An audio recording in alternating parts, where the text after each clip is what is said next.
अस्सलाम वालेकुम स्टूडेंट्स, उम्मीद है कि आप सब खैरियत से होंगे। आज का जो हमारा लेक्चर है वो है transferring enhanced ER diagram into relations. ठीक है, यानी कि किस तरह हम अपनी जो कि ईआर डायग्राम्स यानी एंटिटी रिलेशन डायग्राम्स होती हैं उनको किस तरह किसी भी डेटाबेस के अंदर या रिलेशनल डेटाबेस के अंदर उसको हम कन्वर्ट करते हैं।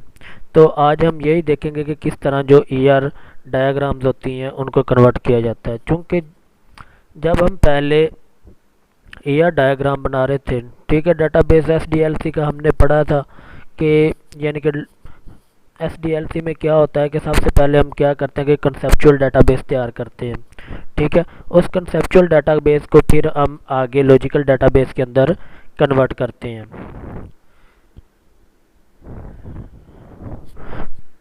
तो आज जो हम करेंगे, हम अपने कंसेप्चुअल डेटाबेस को जो कि हमने पहले एंटिटी रिलेशन डायग्राम्स की सूरत में हमने बिल्ड किया था, ठीक है, उसको आप किस तरह आप एक लॉजिकल डेटाबेस के अंदर उसको कन्वर्ट कर सकते हैं।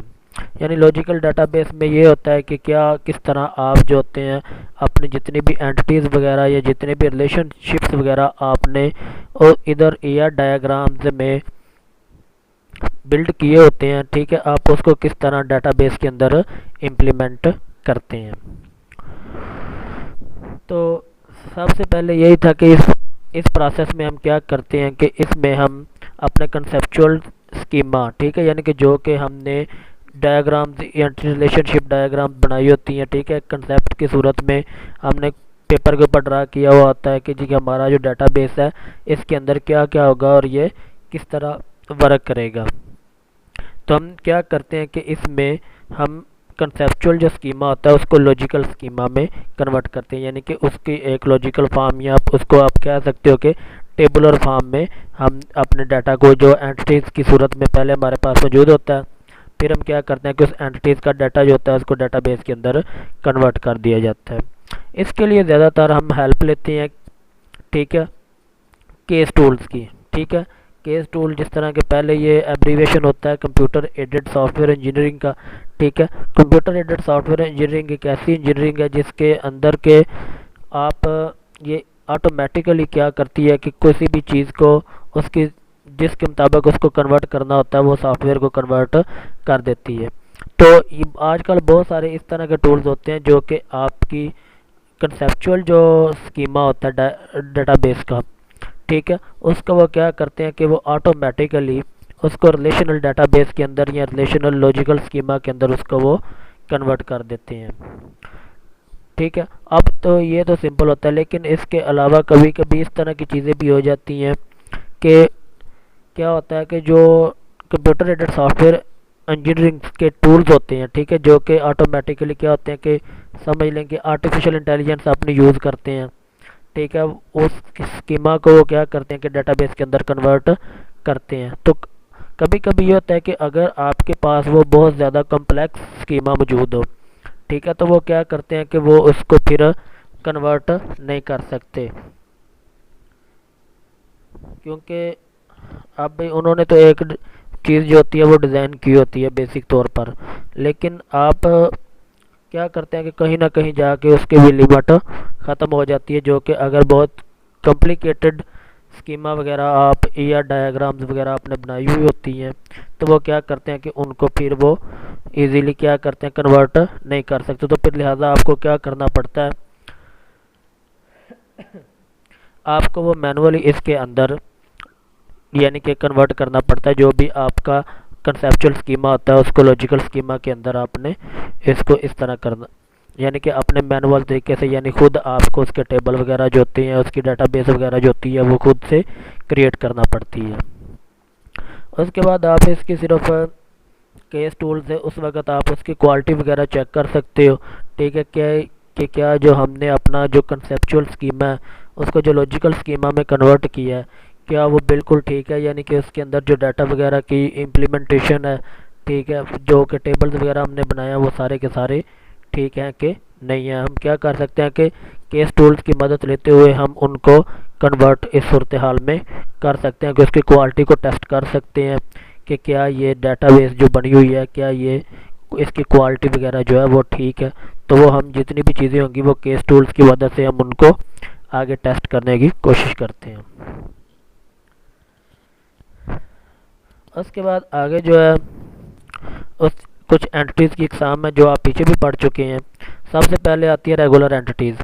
ठीक है, रेगुलर एंटिटीज़ ऐसी एंटिटीज़ होती हैं जो कि आपके पास इंडिपेंडेंट एंटिटीज़ की सूरत में पहले से मौजूद होती हैं। जिस तरह फॉर एग्जांपल एक कस्टमर है, ठीक है, कस्टमर की एंटिटी है, तो वो जो इस तरह की एंटिटीज़ जो कि किसी दूसरे के ऊपर डिपेंडेंट नहीं होती, ज़ाहिर है उसको रेगुलर एंटिटीज़ का नाम दिया जाता है। जो इंडिपेंडेंट एंटिटीज़ होती हैं उनको रेगुलर एंटिटीज़ का नाम दिया जाता है, जो कि आम तौर पर हमारे पास मौजूद होती हैं। जो कि बेसिक एंटिटीज़ होती हैं, हम क्या करते हैं कि उसको रेगुलर एंटिटीज़ का नाम देते हैं। उसके बाद दूसरी होती हैं वीक एंटिटीज़। वीक एंटिटीज़ ऐसी एंटिटीज़ होती हैं जो कि डिपेंडेंट एंटिटीज़ होती हैं, जो जो किसी भी दूसरी एंटिटीज़ के ऊपर डिपेंडेंट होती हैं। अगर तो वो इसका मतलब है कि जो जिसके ऊपर वो डिपेंडेंट होती हैं अगर वो ही एग्जिस्ट नहीं करती, तो इसका मतलब है कि जो डिपेंडेंट एंटिटीज़ होती हैं वो भी एग्जिस्ट नहीं करती, तो उनको फिर हम वीक एंटिटीज़ का नाम देते हैं, क्योंकि वो एंटिटीज़ जो होती हैं वो किसी दूसरी एंटिटीज़ के बगैर डेटाबेस के अंदर एग्जिस्ट नहीं करती, तो इनको इस तरह वीक एंटिटीज़ का नाम दिया जाता है। उसके बाद दूसरी है एसोसिएटिव एंटिटीज़। ठीक है, एसोसिएटिव एंटिटीज़ मोस्टली किसके लिए, ये मैनी टू मैनी रिलेशनशिप्स के लिए अक्सर औकात यूज़ की जाती है। ठीक है, यानी कि अगर फॉर एग्जांपल पीछे हमने टर्नरी रिलेशनशिप के बारे में पढ़ा था जिसमें कि 3 एंटिटीज़ का रिलेशनशिप क्रिएट किया हुआ होता है। ठीक है, तो उसके अंदर फिर हमें एक ज़ाहिर है तीनों जो होते हैं उनको हम किसी तरह से एक जगह पे इकट्ठा उनको शो नहीं कर सकते। ठीक है, उनके दरमियान रिलेशनशिप नहीं क्रिएट कर सकते, तो फिर लिहाजा हमें क्या करना पड़ता है, उसके दरमियान हमें एक एसोसिएटिव एंटिटी लगाना पड़ती है। जिस तरह हमने पिछले लेक्चर्स में भी हमने एक एग्जांपल देखी सर्टिफिकेट के मुताल्लिक। ठीक है, कि उसमें भी हमने एक क्या किया हुआ था कि एसोसिएटिव एंटिटीज़ हमने यूज़ की हुई थी, जिसमें शायद डेट कंप्लीटेड का इशू था। ठीक है, वो जो डेट कंप्लीटेड जो थी तो उसको हमने एज ए क्या किया हुआ था कि एसोसिएटिव एंटिटीज़ के तौर पर उसको इस्तेमाल किया हुआ था। तो ये जो एसोसिएटिव एंटिटीज़ होती हैं ये किसी भी दो या दो से ज़्यादा जो चीज़ों के दरमियान रिलेशनशिप कायम करने के लिए इस्तेमाल हम करते हैं। उसके बाद आगे मैप रेगुलर एंटिटीज़। अब ज़ाहिर है जब हमने अपने किसी भी जो ईआर डायग्राम्स होती हैं, ठीक है, जब हमने उसको एक रिलेशनल डेटाबेस के अंदर कन्वर्ट करना है तो हम फिर क्या करते हैं कि हम उनको टाइम एक सीक्वेंस के लिहाज से हम क्या करते हैं कि अपनी जितनी भी ईआर डायग्राम्स के अंदर जो हमारी मुख्तलिफ एंट्रीज़ होती हैं, ठीक है, उनको टाइम बाय टाइम हम उसके अंदर इम्प्लीमेंट करना शुरू करते हैं एक सीक्वेंस के साथ। अगर हम रेगुलर एंट्रीज़ की बात करते हैं तो entry name will be the name of relation. ठीक है, यानी कि एंट्रीज़ का जो नाम होगा वही जो आप टेबल क्रिएट करोगे उसका भी वही नाम होगा। जिसकी सिंपल सी मिसाल देता हूँ, अगर आपने कोई आप ईआर डायग्राम्स के अंदर कोई एंटिटी कस्टमर के नाम से आपने क्रिएट की हुई है, तो लिहाजा जो आप उसका टेबल बनाओगे वो भी उसी एंटिटीज़ की नाम की बुनियाद पे बनेगा। यानी अगर कस्टमर की एंटिटी है तो फिर वो जो टेबल उसका बनेगा वो भी कस्टमर ही उसका नाम होगा, यानी जो एंटिटी का नाम होगा वही उसके टेबल का भी नाम होगा। आइडेंटिफायर बिकम प्राइमरी की।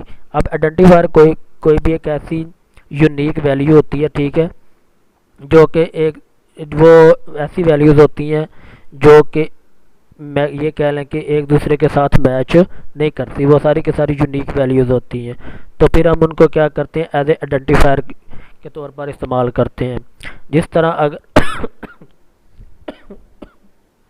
ठीक है, तो कोई भी जो यूनिक वैल्यू होती है वो यानी कोई भी एट्रीब्यूट जो यूनिक वैल्यू रखती है किसी भी एंटिटी के अंदर हम उसको एज ए प्राइमरी की असाइन कर देते हैं। जहाँ पे कस्टमर में अगर कस्टमर के टेबल में देखें तो जो कस्टमर आईडी होती है उसको हम एज ए आइडेंटिफायर इस्तेमाल करते हैं। ठीक है, क्योंकि इसकी जो सारी वैल्यूज़ होती हैं वो यूनिक होती हैं। जैसे जैसे कस्टमर ऐड होते जाएंगे ज़ाहिर है उनके नंबर जो होते हैं वो उसी सीक्वेंस के हवाले से बदलते जाएंगे।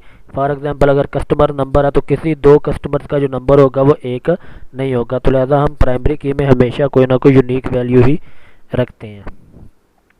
तो इस तरह हम क्या करते हैं कि कोई भी जो एंटिटीज़ होती हैं उनको टेबल की सूरत में, ठीक है, जो कि या डायग्राम में सिंपल एंट्रीज के तौर पर क्रिएट की होती हैं, हम उनको टेबल में इसी तरह बिल्ड करते जाते हैं। और उसके बाद जो उनकी एट्रीब्यूट्स होती हैं वो आगे टेबल के अंदर उसकी एट्रीब्यूट्स के तौर पर वहाँ पे आगे आना शुरू हो जाती हैं।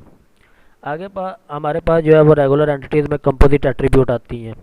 ठीक है, कंपोजिट एट्रीब्यूट अब ऐसी एट्रीब्यूट्स होती हैं, ठीक है, जिनकी जो आप कह सकते हैं कि वैल्यू जो होती है वो मुख्तलिफ पार्ट्स में डिवाइड की हुई होती है। जिससे कि सिंपल सी मिसाल मैं अगर आपको देता हूँ, यहाँ पे कस्टमर का एड्रेस लिखा हुआ है। ठीक है, अब कस्टमर के एड्रेस अगर तो सिर्फ एड्रेस होता तो फिर ये हमारे पास एक कह सकते हैं कि सिंपल सी एक एंटिटी थी। लेकिन अब यहाँ पे क्या हुआ कि कस्टमर के एड्रेस में आगे कस्टमर की स्ट्रीट, कस्टमर का सिटी और उसके बाद कस्टमर का स्टेट तक रिक्वायर्ड है। तो लिहाजा इस तरह की वैल्यू एट्रीब्यूट, ठीक है, जो कि एक से ज़्यादा पार्ट्स के ऊपर मुश्तमिल होती है, उसको हम कंपोजिट एट्रीब्यूट का नाम देते हैं। और जब कंपोजिट एट्रीब्यूट जो होती हैं उनको फिर अगर हमने टेबल की सूरत में लिखना होता है तो फिर वो जो हर एक का जो उसका पार्ट होता है वो अलग-अलग टेबल के अंदर एज ए एट्रीब्यूट के तौर पर आता है। ये नहीं होता कि अब आप क्या करो कि जी आप सारे के सारे को आप एक ही टेबल में उनको रख सको, इस तरह का कोई भी सीक्वेंस वगैरह इसके अंदर नहीं होती। अब तो फिर क्या करना पड़ता है कि जो भी इसके अलग-अलग पार्ट्स की सूरत में आपके पास डाटा होता है, आप उसको एज ए उसकी टेबल की सूरत में उसकी एक एंटिटी के तौर पर इस्तेमाल करते हो। जिस तरह से सिंपल यहाँ पे कस्टमर स्ट्रीट, कस्टमर सिटी और उसके बाद कस्टमर स्टेट है। आप यहाँ पे देख सकते हो कि इन तीनों चीज़ों को यहाँ पर टेबल के अंदर ये अलग-अलग एट्रीब्यूट के तौर पर यहाँ पर हमने इसको लिखा हुआ है। तो इस तरह जो होती है, जो कंपोजिट एट्रीब्यूट होती है वो टेबल के अंदर इस फॉर्म में वो आगे जाके बिल्ट होती हैं।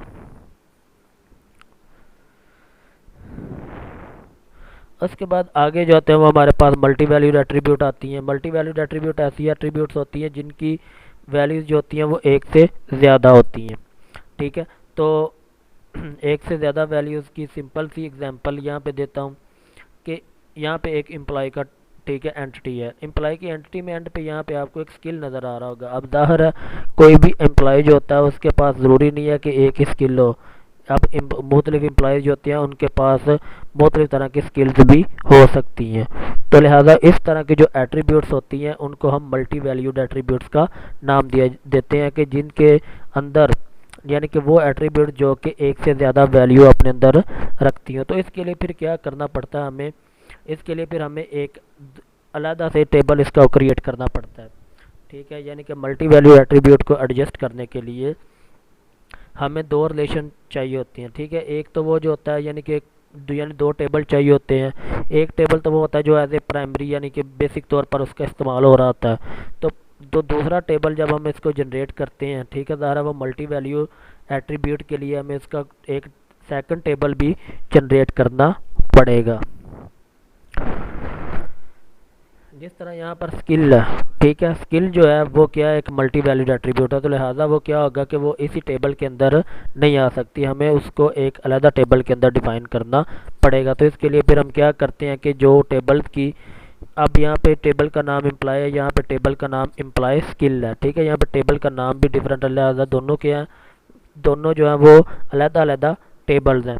तो फिर यहाँ पे क्या होगा कि हम क्या करेंगे कि इन दोनों के दरमियान रिलेशनशिप कायम करने के लिए हम एक टेबल की जो प्राइमरी की होगी उसको दूसरे टेबल में एज ए फॉरेन की के तौर पर इस्तेमाल करते हैं।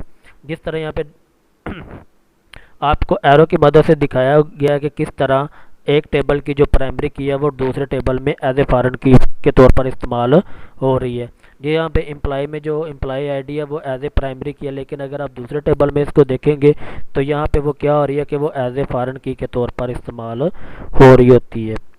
तो इसके लिए फिर ऐसी वैल्यूज़ के लिए यानी कंपोजिट या मल्टी वैल्यूड एट्रीब्यूट्स जो होती हैं उनके लिए फिर हमें इस तरह से टेबल्स के अंदर उनको मैनेज करना पड़ता है।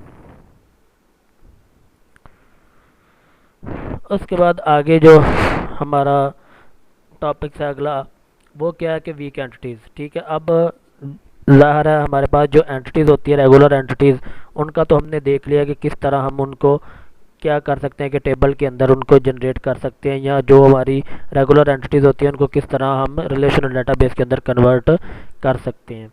तो जो वीक एंटिटीज़ होती हैं, जिस तरह के पहले मैंने आपको सिंपल उसकी डेफिनेशन में भी बताया था कि वो ऐसी एंटिटीज़ होती हैं कि जो आप अपने ऑनर के बगैर एग्जिस्ट नहीं करती। यानी कि ऑनर कौन सा होता है, ऑनर वो आप कह सकते हैं कि वो एट्रीब्यूट होती है जिसके ऊपर ये कि एग्जिस्ट कर रही होती हैं, ठीक है, यानी कि डिपेंडेंट होती हैं। अगर वो डिपेंड जिसके ऊपर ये डिपेंडेंट का होंगी वो ही नहीं होगा, तो लिहाजा फिर ये भी जो वीक एंटिटीज़ होंगी ये भी एग्जिस्ट नहीं कर सकती। यहाँ पे टेबल के अंदर डायग्राम मैंने ली हुई है, ठीक है। अब डायग्राम में देखें कि एक एम्प्लॉय का टेबल है, ठीक है। एम्प्लॉय के टेबल में एम्प्लॉय आईडी है, एम्प्लॉय नेम है। अब यहाँ पे डिपेंडेंट कर रहा है, ये जो डिपेंडेंट टेबल है, ठीक है, ये एम्प्लॉय के ऊपर डिपेंड कर रहा है। अब इसके अंदर क्या है, फर्स्ट नेम है, मिडल नेम है, लास्ट नेम है, डेट ऑफ बर्थ है, जेंडर है, ठीक है। यानी कि अब ये सारे का सारा जो डाटा है ये है तो कस्टमर के रिलेटेड, लेकिन इसको क्या किया हुआ है हमने, एक अलग टेबल के अंदर इसको जनरेट करके रखा हुआ है। अब ये डाटा तभी एग्जिस्ट करेगा अगर तो कस्टमर का टेबल एग्जिस्ट करेगा, अगर तो एम्प्लॉय का टेबल, अगर एम्प्लॉय का टेबल ही एग्जिस्ट नहीं करेगा तो फिर लिहाजा ये भी जो जितनी भी वैल्यूज़ होंगी ये भी एग्जिस्ट नहीं करती। तो इस वजह से चूँकि ये जो वैल्यूज़ है सारी की सारी ये एम्प्लॉय के टेबल के ऊपर डिपेंडेंट है, तो लिहाजा इस किस्म की जो एंटिटीज़ होंगी हम उनको वीक एंटिटीज़ का नाम देते हैं। तो नीचे पिक्चर में उन्होंने दिखाया हुआ है कि किस तरह हम जो वीक एंटिटीज़ होती हैं उनको किस तरह उनकी रेगुलर एंटिटीज़ के ऊपर, यानी जिसके ऊपर वो डिपेंडेंट होती हैं, उनके साथ किस तरह रिलेशनशिप जो होता है वो क्रिएट किया हुआ होता है। अब यहाँ पे एम्प्लॉय का टेबल है, यहाँ पे डिपेंडेंट है, तो जिसका मतलब है कि एम्प्लॉय के टेबल में हमारे पास दो एट्रीब्यूट थी, एम्प्लॉय आईडी थी, ठीक है, और दूसरी एम्प्लॉय नेम था। लेकिन इसके अंदर हमारे पास बहुत ज़्यादा एट्रीब्यूट है, first name, middle name, last name, ठीक है, डेट ऑफ बर्थ है, जेंडर है। तो लिहाजा हम क्या करेंगे, जब इनको टेबल की सूरत में इस तरह एट्रीब्यूट को डिफाइन करेंगे, तो अब यहाँ पे आप देख रहे हैं कि चूँकि हमने दोनों के दरमियान एक रिलेशनशिप का रिलेशनशिप कायम करना है, तो क्या होगा कि एम्प्लॉय की जो प्राइमरी की होगी वो डिपेंडेंट के जो टेबल में वहाँ पे एज ए वो फॉरेन की के तौर पर इस्तेमाल होगी, ठीक है। यानी कि जो प्राइमरी की एक टेबल की दूसरे टेबल में एज ए फॉरेन की वो इस्तेमाल हो रही है। अब यहाँ पे एक और चीज़ का यहाँ पे इशू आ जाता है। अब यहाँ पे हमारे पास क्या होगा कि यहाँ पे एक और हम यहाँ पे लफ्ज़ यूज़ करेंगे, ठीक है, वो की होती है, ठीक है, उसको आप डिपेंडेंट की भी कह सकते हैं। यानी हम चीज़ों को मोस्ट क्लेरिफाई करने के लिए अब हमें यहाँ पे डिपेंडेंट टेबल के ऊपर हमें कोई इस तरह की कोई एट्रीब्यूट नज़र नहीं आ रही, ठीक है, जिसको हम इसकी एज ए प्राइमरी की के तौर पर इस्तेमाल कर सकें, ठीक है। यानी कि कोई भी एक ऐसी एट्रीब्यूट नहीं है जिसकी वैल्यू यूनिक हो सके। फर्स्ट नेम एक से ज़्यादा भी हो सकता है सेम, ठीक है, उसके बाद मिडल नेम वो भी सेम हो सकते हैं या लास्ट नेम भी सेम हो सकते हैं। तो लिहाजा यहाँ पे कोई भी एक ऐसी वैल्यू नहीं है जिसको हम एज ए क्या करेंगे, as a attribute. Date of birth वो भी सेम हो सकती है, जेंडर भी सेम हो सकते हैं, ठीक है। तो कोई भी चीज़ यहाँ पे हमें कोई एट्रीब्यूट ऐसी नज़र नहीं आ रही जहाँ पे हम देख सकें कि जी ये दोनों एक दूसरे के साथ रिलेशन यानी कि वो कोई यूनिक वैल्यू रखती है तो हम उसको एज ए प्राइमरी की के तौर पर इस्तेमाल कर सकें। तो फिर हम क्या करते हैं कि हम कुछ ख़ास किस्म की एट्रीब्यूट जो होती हैं उनको इकट्ठा करके हम एज ए प्राइमरी की के तौर पर इस्तेमाल कर सकते हैं। और इस किस्म की जो प्राइमरी की होती है इसको सरोगेट की कहा जाता है, ठीक है, जिसमें यानी ऐसी की होती है जिसमें कि एक से ज़्यादा जो आप कह सकते हो कि उसके अंदर एट्रीब्यूट शामिल होती हैं, उसको सरोगेट की का नाम दिया जाता है।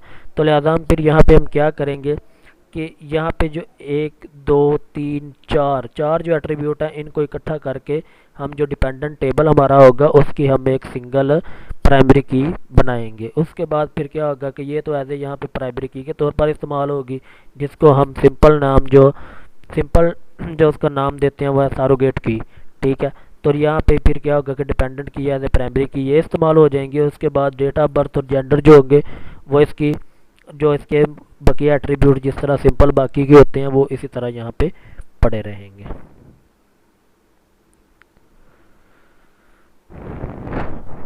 ठीक है, जिस तरह से सरोगेट की का मैंने आपको पीछे बताया, सरोगेट की होती क्या है, it is created to simplify the key structure, ठीक है। यानी कि वो क्या करती है कि जो भी की स्ट्रक्चर होता है, ठीक है, डिपेंडेंट टेबल में, तो वो उसको बिल्कुल सिंप्लीफाई करने के लिए कि कौन सी हम किस एट्रीब्यूट को हम इसकी एज ए प्राइमरी की के तौर पर इस्तेमाल कर सकते हैं। तो फिर हम क्या किया था, हमने पिछले में के वहाँ पे हमने दो यानी कि चार इस किस्म की एट्रीब्यूट थी। एक तो वो फॉरेन की थी, उसको मिला के, और तीन उसकी एट्रीब्यूट्स को मिला के हमने एक उसकी प्राइमरी की, डिपेंडेंट टेबल की प्राइमरी की हमने बनाई थी। तो उसको हम सरोगेट की का नाम देते हैं। उसका मतलब मकसद ये होता है कि वो बिल्कुल क्या करती है कि उसको सिंप्लीफाई कर देती है कि जी ये इसकी प्राइमरी की है और बाकी जो इसके एट्रीब्यूट्स होंगे वो एज ए सिंपल एट्रीब्यूट्स के तौर पर आएंगे, जिस तरह के एक रेगुलर की के एट्रीब्यूट मौजूद होते हैं टेबल के अंदर।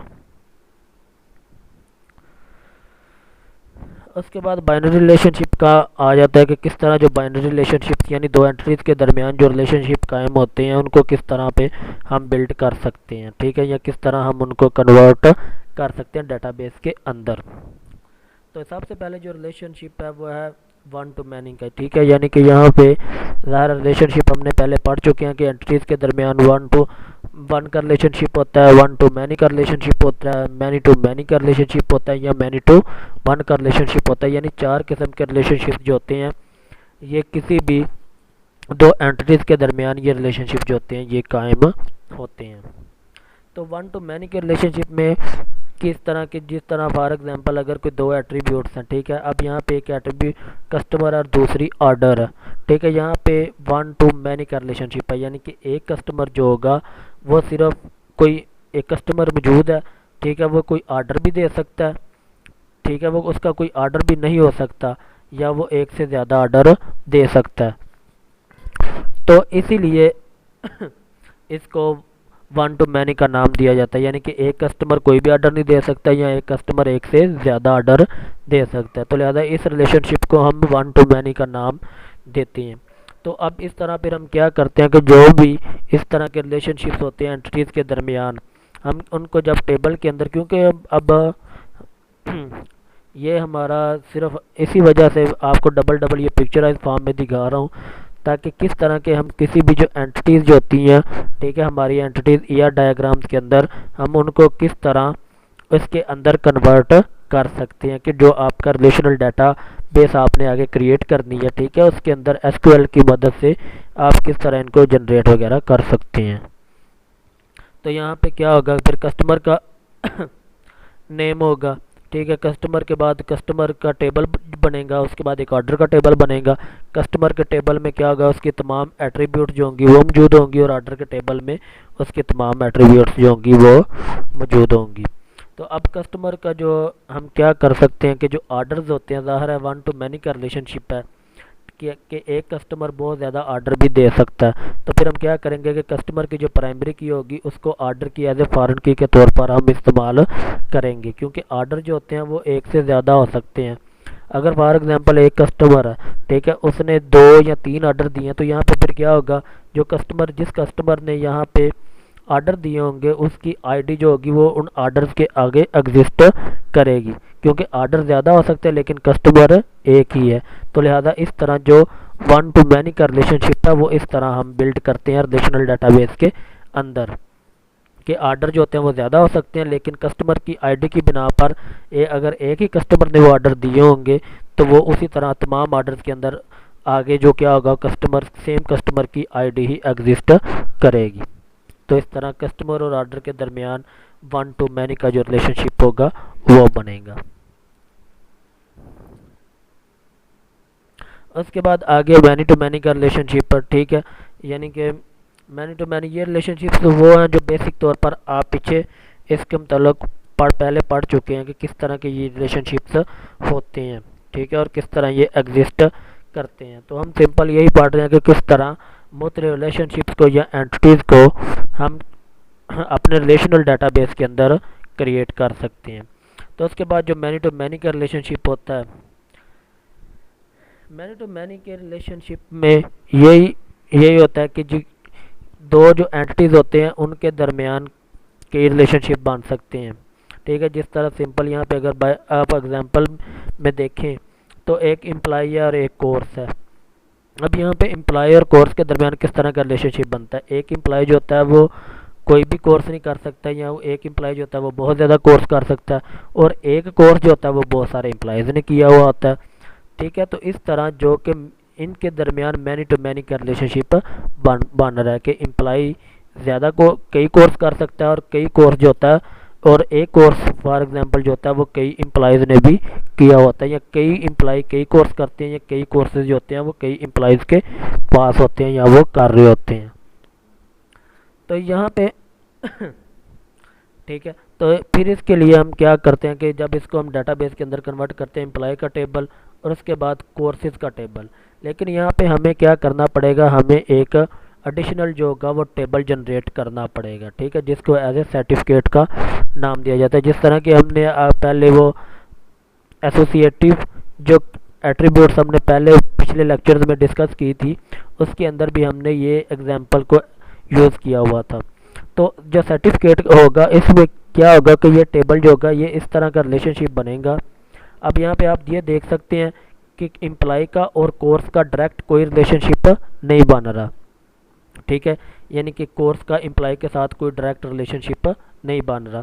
तो फिर क्या होगा कि यहाँ पर तीसरा टेबल इसी वजह से बनाया हुआ है कि एम्प्लॉय का और कोर्स का रिलेशनशिप जो होगा वो यहाँ पे बिल्ड होगा, ठीक है। एम्प्लॉय की जो प्राइमरी की होगी वो सर्टिफिकेट के अंदर आ जाएगी, और उसके बाद जो कोर्स की प्राइमरी की होगी यानी कोर्स आईडी वो भी सर्टिफिकेट के टेबल में इस तरह एग्जिस्ट करेगी, और आगे डेट कंप्लीटेड यानी कितनी देर में उन्होंने वो जो कोर्स है वो अपना कंप्लीट किया हुआ है।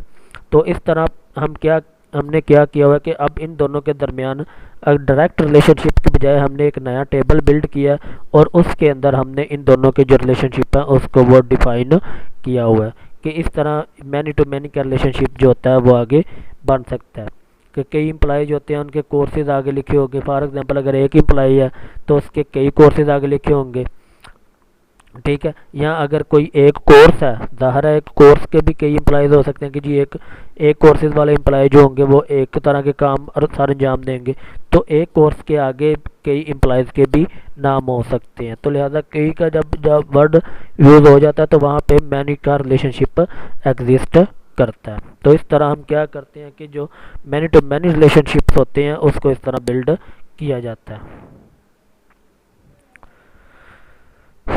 उसके बाद यहाँ पे वन टू वन का रिलेशनशिप क्रिएट किया जाता है कि जो कि एक ही रिलेशनशिप जो होता है उसको हम किस तरह बिल्ड कर सकते हैं।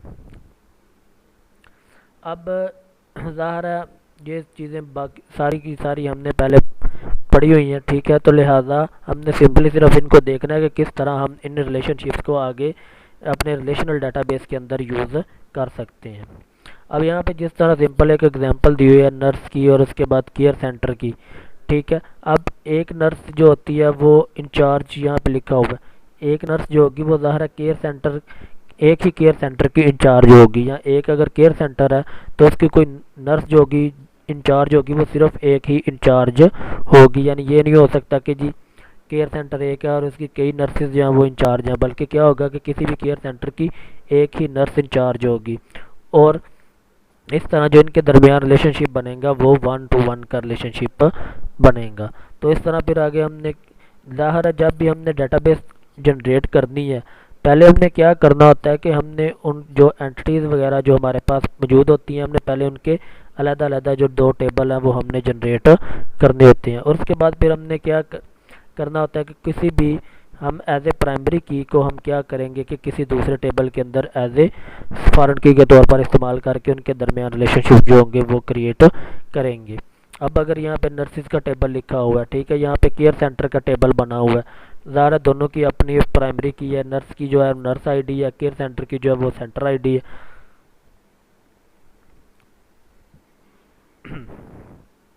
ठीक है, अब ये नर्सेज वगैरह लिखी होंगी, तो अब यहाँ पे क्या होगा कि जो हमने यहाँ पे नर्स इंचार्ज का जो टेबल है इसके अंदर हमने वही लिखनी है जो कि उसी नर्स का नाम लिखना है या उसी की आप कह लो कि आईडी लिखनी जो कि किसी भी सेंटर की इंचार्ज होगी। तो इस तरह जो रिलेशनशिप जो इनके दरमियान नर्स के दरमियान और केयर सेंटर के दरमियान बनेगा वो वन टू वन का रिलेशनशिप इसी तरह जनरेट होगा। उसके बाद आगे एसोसिएटिव एंटिटीज़ आ जाती हैं, किस तरह उसको एसोसिएटिव एंटिटीज़ जो होती हैं वो एग्जिस्ट करती हैं। ठीक है, एसोसिएटिव एंटिटीज़ जिस तरह पहले भी आपको बताया था कि कोई भी जो दो एंटिटीज़ के दरमियान, ठीक है, जब मैनी टू मैनी का रिलेशनशिप जनरेट हो रहा होता है तो वहाँ पे फिर क्या किया जाता है कि हम एक एसोसिएटिव एंटिटी को भी वहाँ पे ले लेते हैं। अब एसोसिएटिव जो होती हैं वो दो अकसाम की होती हैं। एक पहली तो वो होती हैं जिनको कोई ना कोई, यानी जिनकी कोई भी प्राइमरी की नहीं होती, कोई भी आइडेंटिफायर नहीं होता। वो सिंपल क्या करती हैं कि वो दोनों दो एंट्रीज जो होती हैं वो इनके दरमियान सिर्फ रिलेशनशिप का काम ही करती हैं। जिस तरह यहाँ पे अगर हम इनके रिलेशनशिप देखें, आर्डर है, उसके बाद प्रोडक्ट है और आर्डर लाइन है। ठीक है, कि एक प्रोडक्ट के आर्डर हो सकते हैं या जो प्रोडक्ट है उसके कई आर्डर हो सकते हैं। आर्डर के यानी कि इस तरह की इनके दरमियान एक बिल्ड किया जाता है कि आर्डर के अंदर कई भी प्रोडक्ट हो सकती हैं। ठीक है, या कई एक प्रोडक्ट्स के कई आर्डर भी हो सकते हैं, यानी कि इस तरह इनके दरमियान मैनी का रिलेशनशिप जो होता है वो एग्जिस्ट करता है। अब आर्डर लाइन के अंदर आर्डर की क्वांटिटी आ जाती है कि आर्डर कितने आर्डर हैं। ठीक है, और उसके अंदर कितने प्रोडक्ट्स हैं। ठीक है, यहाँ पे ये एज ए एसोसिएटिव एट्रीब्यूट के तौर पर इस्तेमाल होगी, लेकिन यहाँ पे चूंकि एज ए इसकी कोई, आप ये कह सकते हैं कि कोई भी एज ए प्राइमरी की नहीं है, तो लिहाजा ये एक ऐसी एसोसिएटिव एंटिटी होगी जो कि विदाउट आइडेंटिफायर होगी। ठीक है, जिसकी कोई भी प्राइमरी की नहीं होगी। तो इसकी हमने बिल्ड करने के लिए हम क्या करेंगे, आर्डर और प्रोडक्ट के दरमियान एक टेबल जनरेट करेंगे। तो यहाँ पे हम पहले भी हम पिछले लेक्चर यानी इसी लेक्चर में हम देख चुके हैं कि हमने पहले भी क्या किया होता कि एक एसोसिएटिव टेबल हमने जनरेट किया हुआ था। यानी वो टेबल जहाँ पे दो टेबल जो होते हैं जिनके दरमियान रिलेशनशिप होता है वो डायरेक्टली एक दूसरे के साथ अटैच नहीं होते, बल्कि हम क्या करते हैं कि उनकी जो प्राइमरी की होती है उसको किसी तीसरे टेबल के अंदर लिखकर उनके दरमियान जो होता है वो रिलेशनशिप को डिफाइन किया जाता है। तो इस तरह का जो टेबल बिल्ड होता है ये एसोसिएटिव टेबल कहलाता है। ठीक है, जो कि एसोसिएटिव एट्रीब्यूट को यानी कि एसोसिएटिव एट्रीब्यूट को मैनेज करने के लिए इस्तेमाल किया जाता है। उसके बाद ये एसोसिएटिव एट्रीब्यूट की मिसाल है विद आइडेंटिफायर, यानी कि वो एट्रीब्यूट्स जो होती हैं जो कि किसी ना किसी आइडेंटिफायर के साथ मौजूद होती हैं। अब यहाँ पे सिंपल सी मिसाल है, यहाँ पे शिपमेंट है। ठीक है, यानी कि शिपमेंट भी यानी कि जो प्रोडक्ट वगैरह शिप की जाती हैं। ठीक है, यानी कि जो कस्टमर तक पहुँचाई जाती हैं। ठीक है, उसको शिपमेंट का नाम दिया जाता है। तो यहाँ पे शिपमेंट आईडी भी अब आ गई है। तो लिहाजा फिर क्या होगा कि यहाँ पे शिपमेंट आईडी, अब इस तरह का जो टेबल होगा, ठीक है, उसके अंदर तो ज़ाहिर है उसकी कोई ना कोई प्राइमरी की भी मौजूद होगी। लेकिन जब भी हमने इसके टेबल को यानी कि कोई से दो एंट्रीज़ के दरमियान जो टेबल है, ठीक है, उसके अंदर अगर हमने कोई एसोसिएटिव प्रॉपर्टी यूज़ की हुई है, एसोसिएटिव एट्रीब्यूट, तो लिहाजा हमें फिर क्या करना पड़ेगा, तीसरा टेबल जनरेट करना पड़ेगा जो कि एसोसिएटिव टेबल कहलाएगा। ठीक है, और उसके अंदर हम क्या करेंगे कि दोनों टेबल्स की जो प्राइमरी कीज़ होंगी हम उनको उस एसोसिएटिव टेबल के अंदर इस तरह से हम प्लेस करेंगे कि क्या होगा कि फिर इनके दरमियान वो रिलेशनशिप कायम हो जाएगा। उसके बाद यूनियन रिलेशनशिप है, यानी कि ऐसे रिलेशनशिप जो कि एक ही इकसाम की चीज़ों के दरमियान पाए जाते हैं। ठीक है, अब यहाँ पे जिस तरह ये सिंपल सी एग्जांपल मैंने लिखी हुई है कि मैनेज, ठीक है, एक मैनेजर है। ठीक है, वो एम्प्लॉयज़ को मैनेज करता है। अब ज़ाहिर है जो मैनेजर है वो भी एक एम्प्लॉय ही है।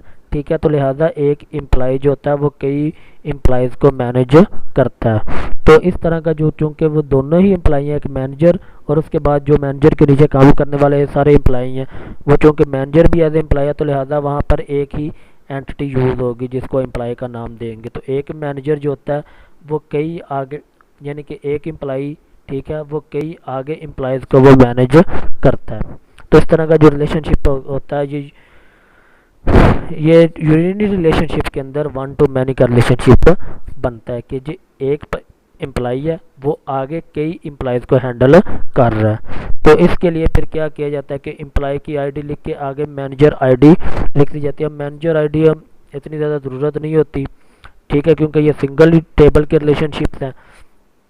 तो लिहाजा हम क्या करते हैं कि मैनेजर की कोई ना कोई आईडी वगैरह जनरेट करके, तो हम एज ए, यहाँ तो इसकी दो सूरत हाल हो सकती हैं, या मैनेजर का हम एक अलहदा से टेबल जनरेट करके उसके इस तरह भी हम क्या कर सकते हैं कि एम्प्लॉय और मैनेजर के दरमियान रिलेशनशिप बिल्ड कर सकते हैं।